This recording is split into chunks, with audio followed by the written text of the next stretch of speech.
గురు పౌర్ణమి రోజున వ్యాస భగవానుని ఆరాధించడం వల్ల అపారమైన జ్ఞానఫలం లభిస్తుందని ప్రముఖ పంచాంగకర్త చిలకమర్తి ప్రభాకర చక్రవర్తి శర్మ అన్నారు. వేదాలను విభజించి అష్టాదశ పురాణాలు, మహాభారతం, బ్రహ్మసూత్రాలను లోకానికి అందించిన జగద్గురు శ్రీ వేదవ్యాస మహర్షి జన్మించిన పవిత్ర దినమే గురు పౌర్ణిమ అన్నారు. దీనిని వ్యాస పౌర్ణిమ అని కూడా పిలుస్తారని చెప్పారు. గురు పౌర్ణిమ ప్రాధాన్యత, ఆచరించాల్సిన విషయాలను ఆయన వివరించారు.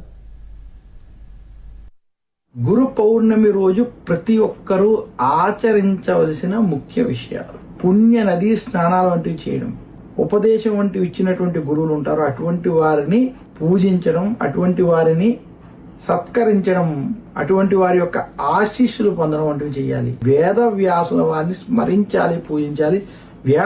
వేదవ్యాసులు వారు ఇచ్చినటువంటి అష్టాదశ పురాణాల్లో ఏదో ఒక పురాణం చదివేటువంటి ప్రయత్నం చేయాలి. కనీసం విష్ణు సహస్రనామాలు, భగవద్గీత పారాయణం అత్యంత శుభప్రదం. ముఖ్యంగా సాధన వంటివి, ధ్యానం వంటివి విశేషంగా చేయాలి.